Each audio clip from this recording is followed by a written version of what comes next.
Good morning, children, and welcome to the online classes of Sacred Heart High School. Our subject for today is Geography, Standard 7th, Lesson number 7, Soils, Part 1. Kindly open page number 39 of your Geography textbook.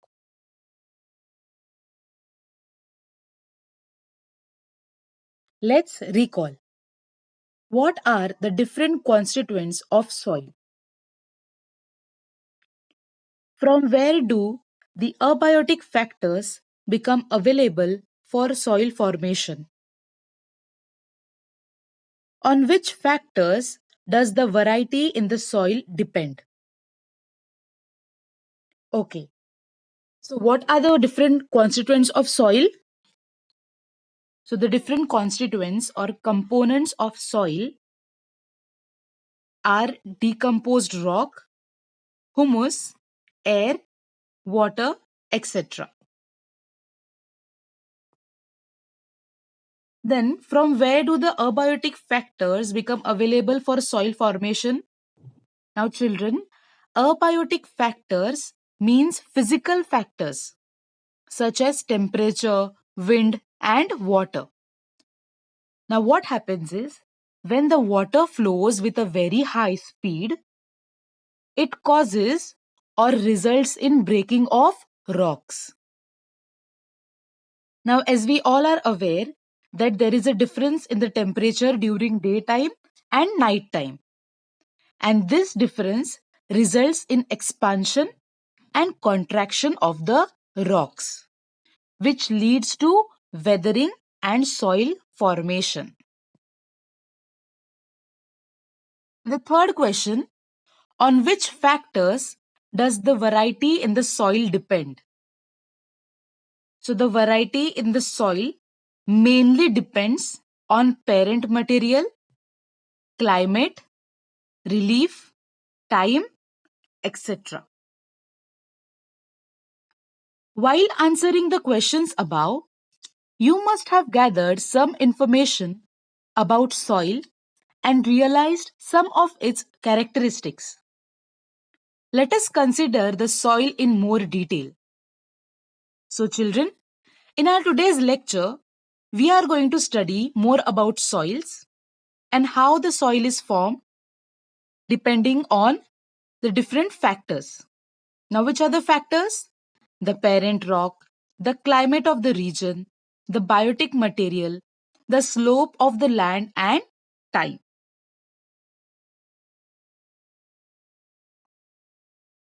So, these are the different factors that influence or cause soil formation. Okay. So let us begin with our first factor which is necessary for soil formation, that is parent rock. Remember that the parent rock in a region is an important factor in soil formation. Depending on the hardness of the rock and the climate of the region, the rock gets weathered. The rock turns into powdery material which further turns into earthy material. For example, the basalt rock of the Deccan Plateau in Maharashtra turns into black soil after weathering. This soil is also referred to as Reger soil. Rocks like granite or gneisses in South India give rise to red soil.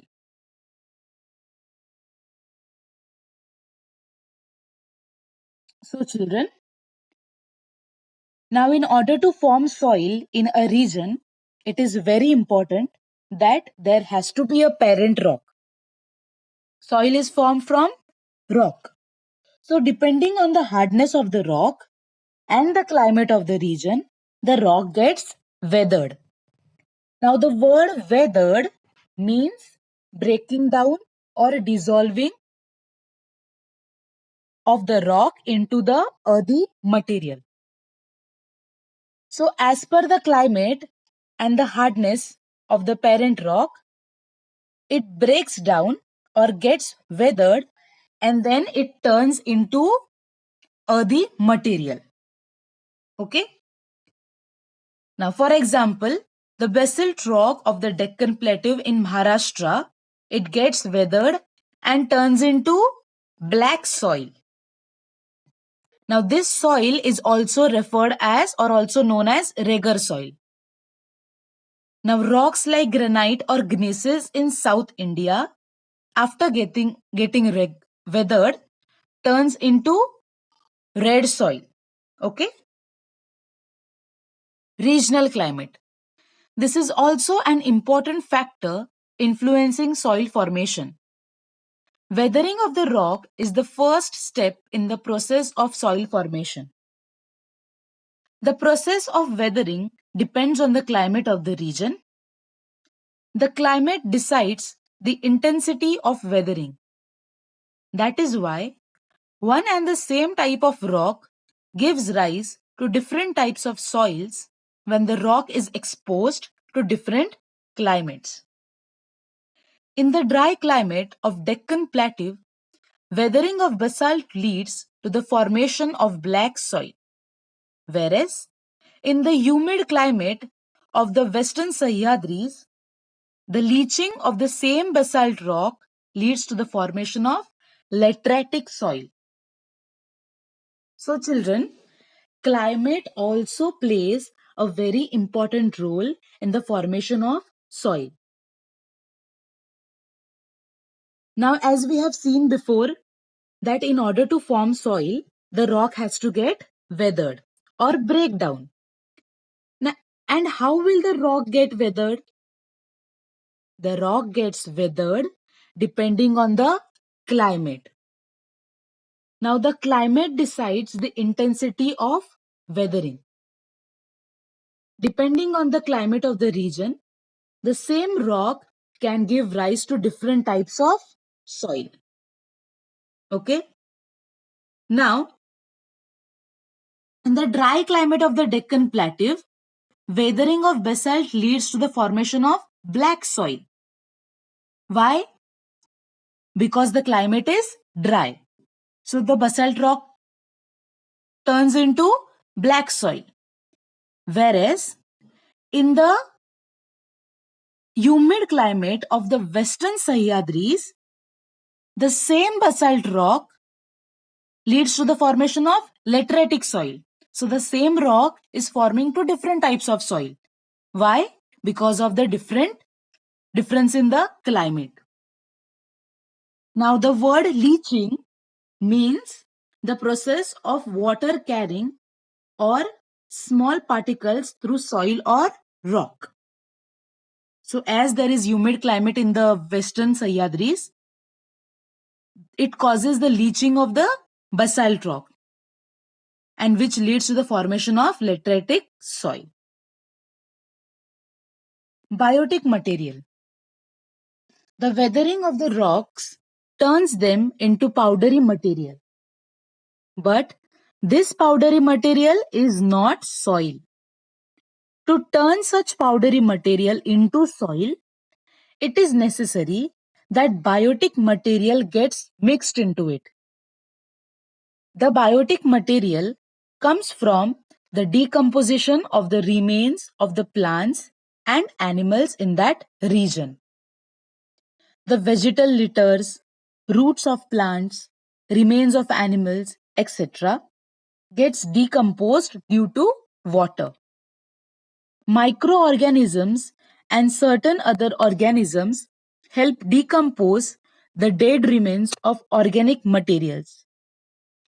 The biotic material thus produced gets mixed into the soils and is called humus. If the proportion of humus in the soil is greater, the soil becomes fertile. So children,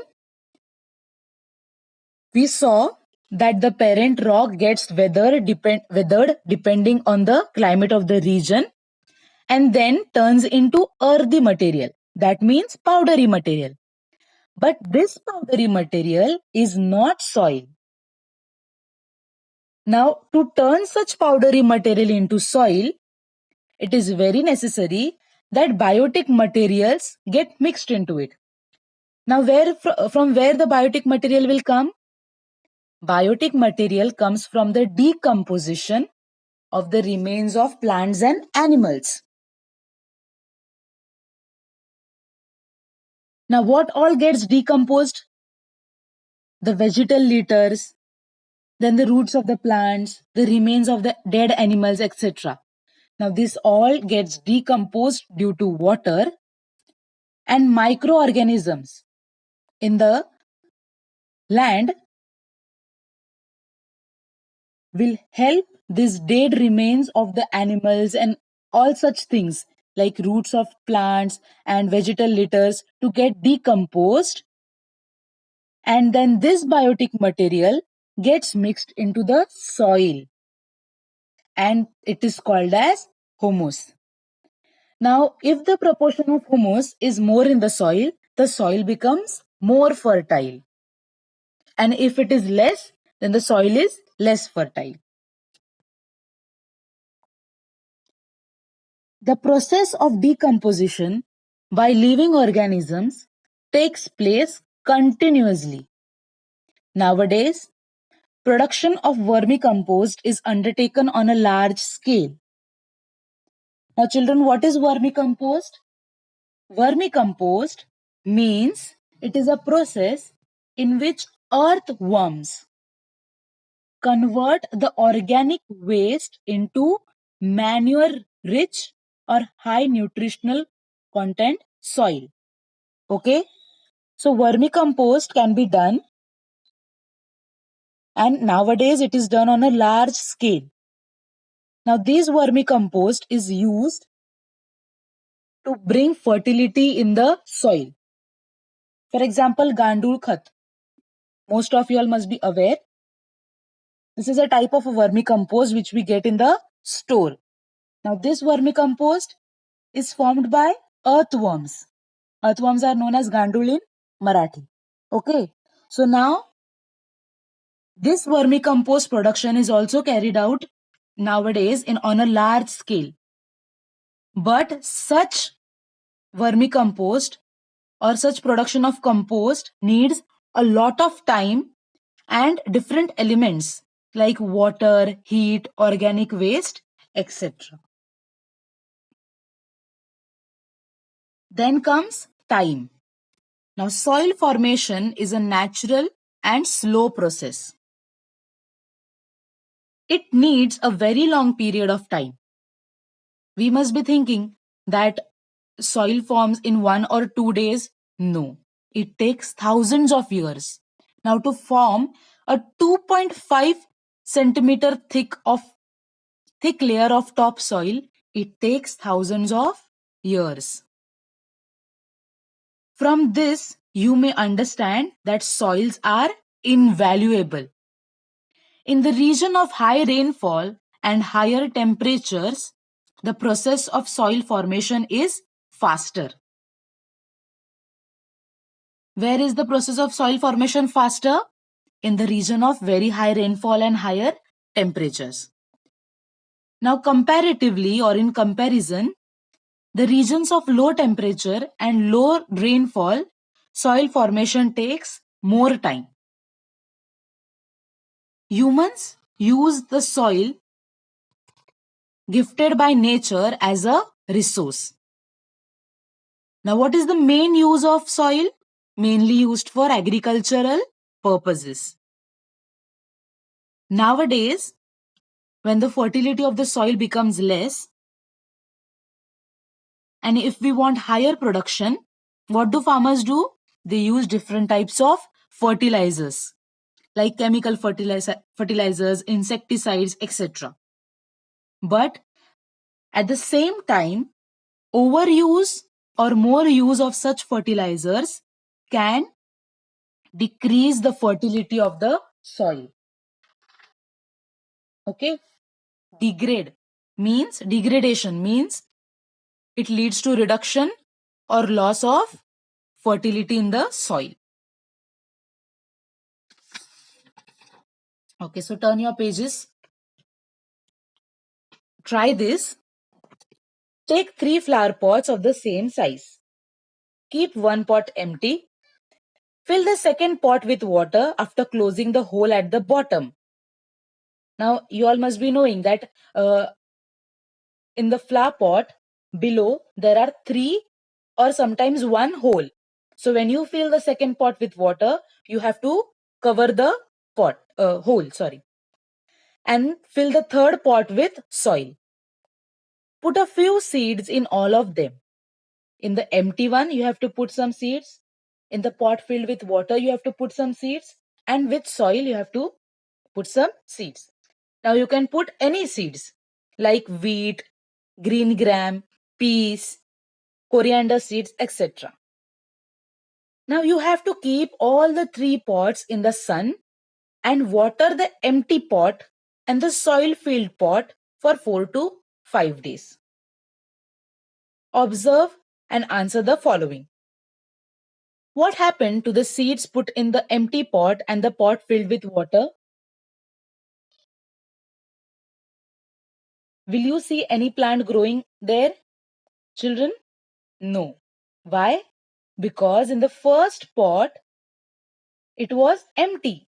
We were just filling it with water for 4 to 5 days. While the second pot just had water in it with no soil.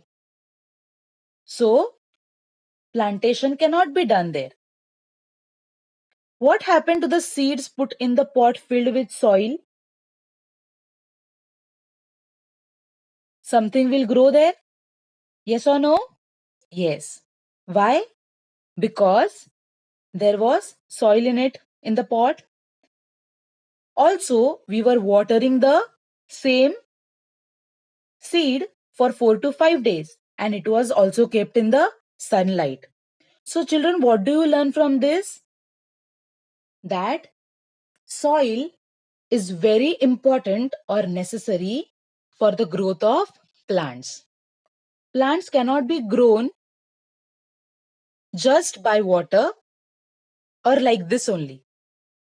It is very important that there has to be soil along with other things like water, sunlight, etc. But soil is the most important among all.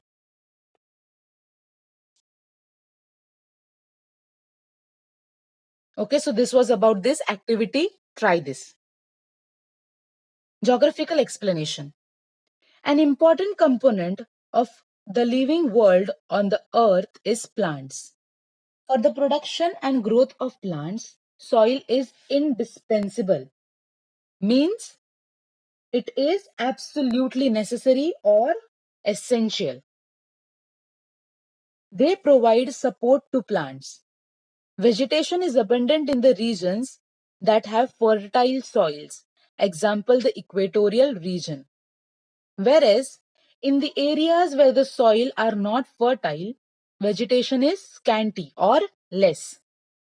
Example in the deserts. And where there is a shortage of soil, vegetation is not seen. Example in the polar areas. Though favorable climate, availability of abundant water and sunlight are necessary for the growth of a plant, these alone are not sufficient. Fertile soils favor or cause plant growth. So children, what do we learn from this? That on our earth, our world, plants play a very important role. What do plants give us? Oxygen, which is very important for us to breathe, or else we will die. So, for the production of plants, soil is indispensable, means very necessary. Now, in some areas where the soil is more fertile, there is lot of vegetation or there are lot of plants. But where the soil is not so fertile, for example, in desert areas, we see very less plants or vegetation. And in the polar areas where there is snow or ice, do we find soil over there? No. So in such places where there is no soil, Vegetation is not seen at all. There are no plants. Now, children, as we all know that climate is necessary for plants to be grown, then availability of water, sunlight, these all things are necessary. But along with all this, soil plays a very important role. Without fertile soil, a plant cannot be grown. When man realized that sowing of seeds in the soil leads to the growth of plants and yield crops, he started using soil as a resource. Gradually, he realized that the fertile soils along the river beds give higher yields. Hence, he settled in the valleys and started living there in groups. This led to the rise of ancient river valley civilization, example the Indus Valley civilization.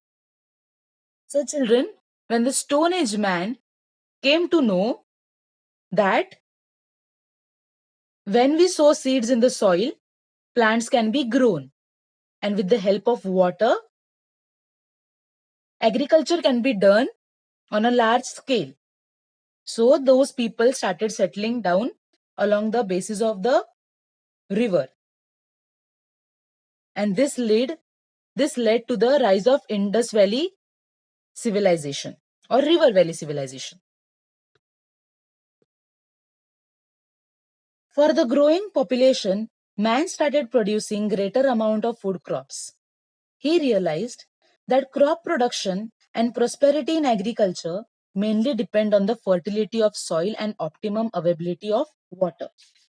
The word optimum means proper or necessary amount of water. Hence, there emerged competition among the people to discover fertile land and settle there. Later, for getting richer harvest, he made efforts to increase the fertility of soils. In the process, use of different fertilizers became a practice which led to record agricultural productions. So, children, later on, the man started understanding that if we grow more crops, we may become more rich, we may get prosperity. And in order to make soil fertile and to bring maximum production, it is very important that water should be available. So, the man or different people started to discover fertile lands and started settling there. And later on, they also started using fertilizers for increasing their production. Food crops, fruits, and flowers are produced according to the type of soil. Food crops like jawar and bajra are produced in the rigor soils of Maharashtra Plateau, while soils in Konkan, Kerala, Tamil Nadu, and Karnataka region produce rice. In Madhya Pradesh, potato is cultivated in regions where the soils are well drained. The local agricultural produce determines the staple diet of the people. Now, there are some regions where there is no fertility or there is less fertility. So, from where will they fulfill their food requirements? They import food, fruits, crops, etc. Now, which countries import?